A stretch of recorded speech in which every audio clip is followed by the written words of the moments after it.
മറന്നിട്ടില്ല അപ്പുമാമേ, അച്ഛനൊന്നും മറന്നിട്ടില്ല. ഒരു ടീക്കടയിൽ ജോലിക്ക് നിന്ന് തുടങ്ങിയതാ. ഇപ്പോ ഹോട്ടൽ 4 കൂടാതെ ഒരു ലോഡ്ജും ഒരു ബ്രാൻഡി കടയും. എന്തായാലും താൻ കേവനായല്ലോ, അത് മതിയിടൂ. നെല്ലിപ്പോയിലെ തറവാട് ചാത്തുക്കുട്ടി മാമയുടെ മോളുടെ കയ്യിൽ നിന്ന് ഞാൻ മേടിച്ചു. അതിന്റെ കാര്യങ്ങൾ വ്യവസ്ഥയാക്കിട്ടാ ഞാൻ പറഞ്ഞത്. ആ ഇത് ഭാനു അല്ലേ? പിന്നല്ലാതെ. ശാരദ അങ്ങ് പെരിയ പെണ്ണാച്ചേ. ഭാനുവിന്റെ നൃത്തവും പാട്ടൊക്കെ ഇപ്പോഴും ഉണ്ടോ? പാട്ടില്ല, നൃത്തം. അമ്മണി അമ്മായിയുടെ മുറിച്ച മുറി. അപ്പോ നെല്ലിപ്പോയിലെ വീട്ടിൽ താൻ താമസമാക്കാൻ പോവാ? എങ്ങനെ പറ്റും? മദ്രാസിൽ ഇക്കൊണ്ട് ബിസിനസ് ഒക്കെ നിർത്തിട്ട് ഞാൻ ഇങ്ങോട്ട് വരികയെ. ഭാനു നിൽക്കൂ. ഇനി പറയാൻ പോണ കാര്യങ്ങള് ഭാനു കൂടി കേൾക്കണം. നെല്ലിപ്പോയിലെ വീട്ടില് ആരെങ്കിലും താമസിച്ചേ പറ്റൂ. ഞാൻ നോക്കിയിട്ട് ഇപ്പോഴത്തെ കണ്ടീഷനിൽ അപ്പുമാവും കുട്ടികളും കൂടി അങ്ങോട്ട് മാറൂ. അന്യരുടെ പത്തായപ്പുറയില് ഇത് എത്ര നാളെന്ന് വെച്ചിട്ടാ കഴിയാ? അപ്പുമാമയ്ക്ക് വെറുതെ ഇരിക്കാണ്ട് അവിടുത്തെ കൃഷിയും കാര്യങ്ങളൊക്കെ നോക്കി നടത്താലോ. എന്തേ?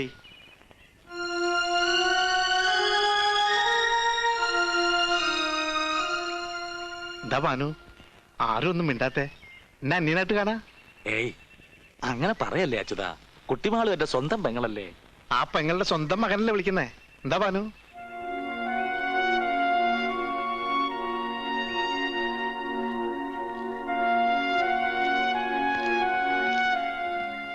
എന്നാൽ ഞങ്ങൾ ഇറങ്ങായി. എന്തെങ്കിലും ആവശ്യം ഉണ്ടെങ്കിൽ വരാൻ മടിക്കരുത്, ഞാനിവിടെ തന്നെ ഉണ്ടാവും. ഇനി അതിന്റെ ആവശ്യമില്ല മിസ്റ്റർ. ഇനി ഇവർക്ക് ഞാനുണ്ട്. പക്ഷേ സെഞ്ച ഉദവികൾക്ക് നന്ദിയുണ്ട്. ആ മദ്രാസിൽ വരുമ്പോ കോണ്ടാക്ട് ചെയ്യൂ. സെയ്താപ്പേട്ടിലെ നായരുടെ ഹോട്ടൽ. ആരോട് ചോദിച്ചാലും മതി. എന്നാ വൈകണ്ട മാഷേ. വരേ. പോയി വരൂ. ചെല്ലും മോളെ.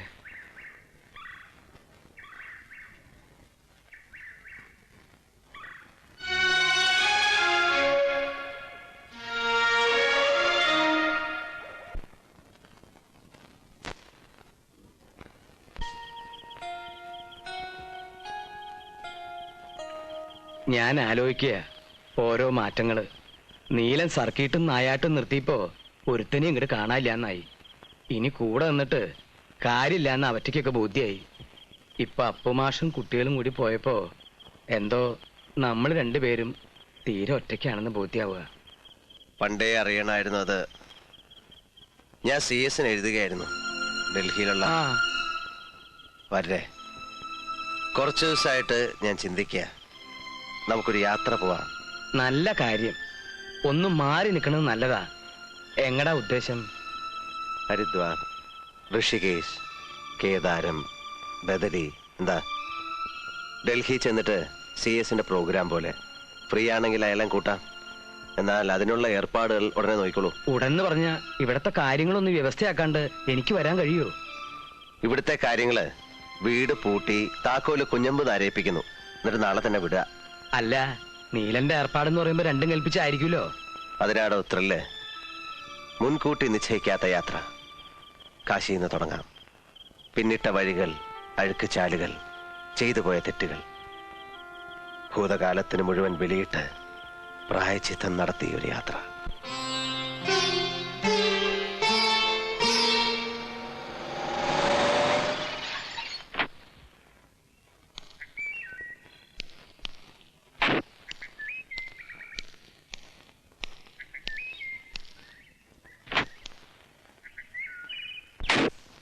നീലകണ്ഠൻ?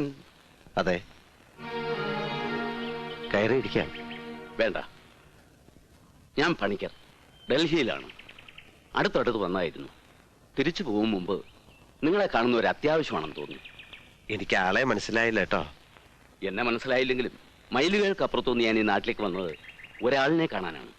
ഭാനുമതി അറിയാമായിരിക്കുമല്ലേ? അപ്പുമാഷ മോള്. ഇന്ന് അവൾ നിങ്ങൾക്ക് അപ്പുമാഷയുടെ മോള് മാത്രമാണ്. നാളെ നിങ്ങൾ അറിയപ്പെടേണ്ടത് ആ കുട്ടിയുടെ നാട്ടുകാരൻ എന്ന നിലയ്ക്കാവും. മിടുക്കിയാണ്. ഞാൻ നൃത്തം കണ്ടു. കണ്ടുവെന്നല്ല, ഭയപ്പെടുത്തി, ഭീഷണിപ്പെടുത്തി നൃത്തം ചെയ്യിച്ചു. എന്നിട്ട് അവളുടെ ചിലങ്ക കഴിപ്പിച്ചു. വീരകൃത്യം അല്ലേ? ഹേ മിസ്റ്റർ, നിങ്ങളുമായിട്ടുണ്ടായ ഒരു ഈഗോ പ്രോബ്ലത്തിൽ വരദാനം പോലെ കിട്ടിയ ഒരു സർഗാത്മക സിദ്ധി ഭാനുമതി ഉപേക്ഷിച്ചിരിക്കുക. ഇന്ത്യൻ ക്ലാസിക്കൽ ഡാൻസിന്റെ മുഖഛായ മാറ്റാൻ പോകുന്ന ടാലൻസിന്റെ ഉടമയാണ് ആ കുട്ടി. എല്ലാം തൊലച്ചു. നിങ്ങളെപ്പോലൊരു ഫ്യൂഡൽ തെമ്മാടിയുമായി ഉണ്ടായ ഒരു ഇഷ്യൂവിന്റെ പേരിൽ നിങ്ങൾക്ക് അവളുടെ കാലിൽ വീണ് മാപ്പ് പറയാം. എന്നിട്ടെങ്കിലും നൃത്തത്തിന്റെ ലോകത്തിലേക്ക് അവളെ തിരിച്ചു കൊണ്ടുവരാൻ കഴിഞ്ഞാൽ അതൊരു സൽക്കർമ്മമായിരിക്കും, വലിയ പുണ്യം. ഇത്രയെങ്കിലും നിങ്ങളെ കണ്ട് പറഞ്ഞില്ലെങ്കിൽ തിരിച്ചു പോകുമ്പോൾ എനിക്ക് മനസമാധാനം കിട്ടില്ല. ഞാൻ ഇറങ്ങും. ഇത് അപേക്ഷയാണ്. ദുരഭിമാനം മാറ്റിവെച്ച് കഴിയാവുന്നത് അവളുടെ ഭാവിക്ക് വേണ്ടി ചെയ്യണം.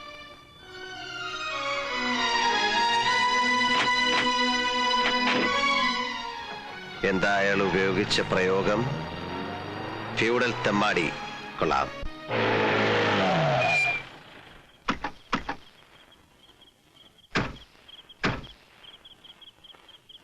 അച്ഛനില്ലേ? ഇല്ല, കയറിയിരിക്കൂ. ഭാനുച്ചി, ഭാനുച്ചി, മംഗലശ്ശേരിയിൽ നീലാണ്ടലും ഭാര്യരും വന്നിരിക്കണു.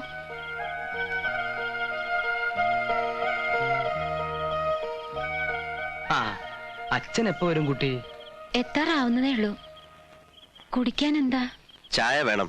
അത് അനിയത്തിയോട് എടുക്കാൻ പറയാ. എന്നിട്ട് താൻ അവിടെ നിൽക്ക. വന്നത് മാഷിനെ കാണാനല്ല, ഇയാളെ കാണാനാ. ആ മൂപ്പരുണ്ടല്ലോ, ഡൽഹിയിലുള്ള പണിക്കർ. അദ്ദേഹത്തെ കുറിച്ച് വായിച്ചറിഞ്ഞിട്ടുണ്ട്. നമ്മുടെ രവിശങ്കറിന്റെ ഏട്ടൻ ഉദയശങ്കറിന്റെ ബാലെ ട്രൂപ്പിലൊക്കെ വർക്ക് ചെയ്ത ആളല്ലേ? അതെ. ആ, അപ്പോ തെറ്റിയിട്ടില്ലേ? ഒന്ന് ശരിക്ക് സൽക്കരിക്കണം എന്നൊക്കെ ഉണ്ടായിരുന്നു. നമ്മുടെ വീട്ടിലൊക്കെ വന്ന് കയറുക എന്ന് പറഞ്ഞാൽ ഇതൊരു സംഭവമല്ലേ? പക്ഷെ എന്താ ചെയ്യാ, വന്ന് കയറി മുഖത്തടിച്ച പോലെ എന്നെ കുറെ ശകാരിച്ചിട്ടങ്ങ് പോയി. ഇയാള് വളരെ ബ്രൈറ്റ് ഫ്യൂച്ചറുള്ള ആളാണ്, ഏതോ ഹൈറ്റ്സിലൊക്കെ എത്തേണ്ടതാണെന്നൊക്കെ പറഞ്ഞു. ഞാനൊരുത്തം കാരണം അതെല്ലാം ഉപേക്ഷിച്ചു എന്നറിഞ്ഞതിലുള്ള ദേഷ്യമായിരുന്നു മൂപ്പർക്ക്. എന്നോട് തന്നെ വന്ന് കാണണമെന്നും വേണച്ച കാല് പിടിക്കണം എന്നൊക്കെ പറഞ്ഞിരിക്കുക. പരിഹസിക്കരുതെന്ന് പറയൂ വാരമ്മവ. പരിഹസിക്കാനാണെങ്കിൽ ഈ രാത്രി ഞാൻ ഇത്രയും ദൂരം വരുമായിരുന്നോ? കാര്യമായിട്ട് തന്നെ. ആ ചിലങ്ക കെട്ടിക്കൂടെ? കേട്ടോ, പക്ഷേ നിങ്ങളുടെ മരണത്തിന് ശേഷമേ അതുണ്ടാവൂ. എന്നും എവിടെയും തോൽക്കാൻ എനിക്കിത്തിരി പ്രയാസമുണ്ട്. ഈ കാര്യത്തിലെങ്കിലും ആർക്കും നഷ്ടമില്ലാതെ ജയിച്ചോട്ടെ ഞാൻ.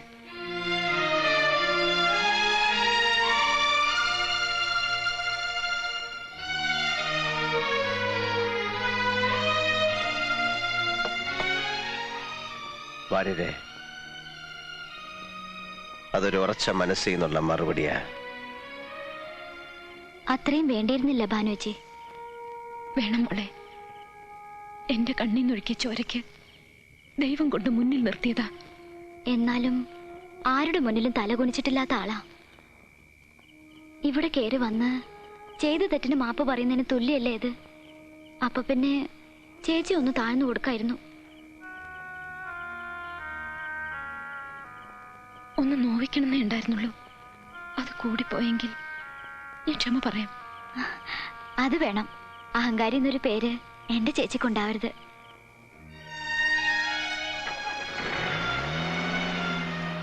പോയി.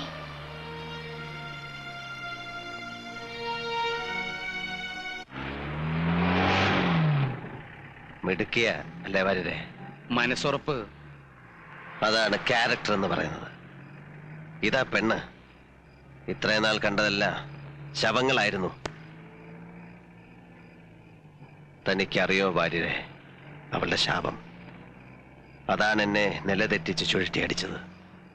ഒന്നിന് പുറകെ മറ്റൊന്നായി എന്തെല്ലാം. തീർന്നിട്ടില്ല, ഇപ്പോഴും അതേപോലെ ശക്തിയായിട്ട് നിൽക്കുന്നു.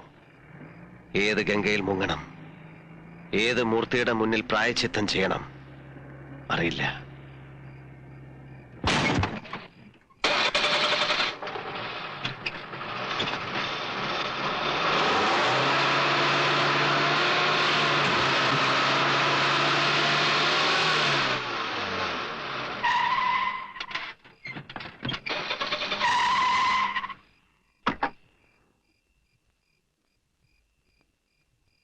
രഥം താണല്ലോടോ, ഒന്നിറങ്ങി കൈവയ്ക്ക്.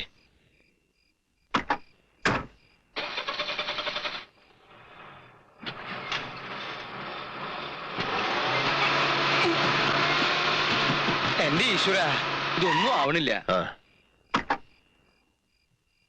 ഛെ. ആരാത്? ഞാനാ മുണ്ടക്കൽ ശേഖരൻ. കുറെ നാളായടാ നിന്നെ ഒന്ന് തനിച്ച് കൈ കിട്ടാൻ ഞാൻ ഉറക്കം ഉളയ്ക്കുന്നത്.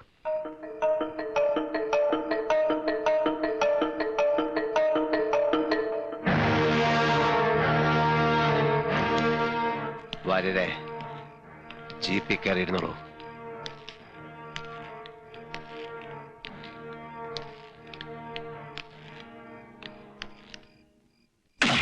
നീല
എന്താ ഭാസ്കരേട്ടാ, വിവരം വല്ലതും? തീർന്നു എന്നാ കേട്ടത്.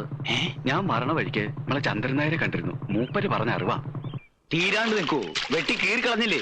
18 വെട്ടാ. സത്യാണോ മോളെ? കൊളക്കടവിൽ എല്ലാവരും പറയണോ ഇന്നലെ ഇവിടുന്ന് ഇറങ്ങി പോയ വഴിക്കാ. എന്റെ ഈശ്വര, അപ്പൊ തോന്നിയൊരിതില് ഞാൻ എന്താ പറഞ്ഞത്? അറം പറ്റിയ വാക്കായി പോയി അല്ലേ ചേച്ചി? ഞാൻ അങ്ങനെയൊന്നും സംഭവിക്കുന്നു കരുതി പറഞ്ഞതല്ലോ. എന്നാലും ചേച്ചിയുടെ നാക്കേറ്റ പോലെ ആയിപ്പോയി. മോളെ അനു,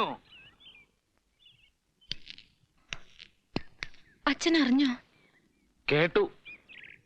അവനോൻ ചെയ്യണേന്റെ ഫലം ആരായാലും അനുഭവിച്ചേ പറ്റൂ. ഇല്ലേ അച്യുതാ? പിന്നല്ലാതെ ആ. ഈ ബോംബെയിലേക്കുള്ള ദാതാന്മാരുടെ കാര്യം തന്നെ എടുത്താ തന്നെക്കാൾ പോകുന്നിടത്തൻ രംഗത്തെത്തുന്ന ദിവസം പഴയ ആള് തീർന്നു. ഏതു മരവും ഒരു ദിവസം വീണല്ലേ പറ്റൂ.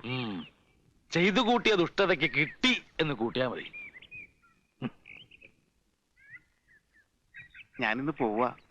വിഷമിക്കണ്ട, അടുത്ത ആഴ്ച വരും. എന്താ കൊണ്ടുവരണമെന്ന് വെച്ചാ പറയാ. മടിക്കണ്ട. പട്ടുസാരിയോ സെന്റോ എന്താണെന്ന് വെച്ചാ.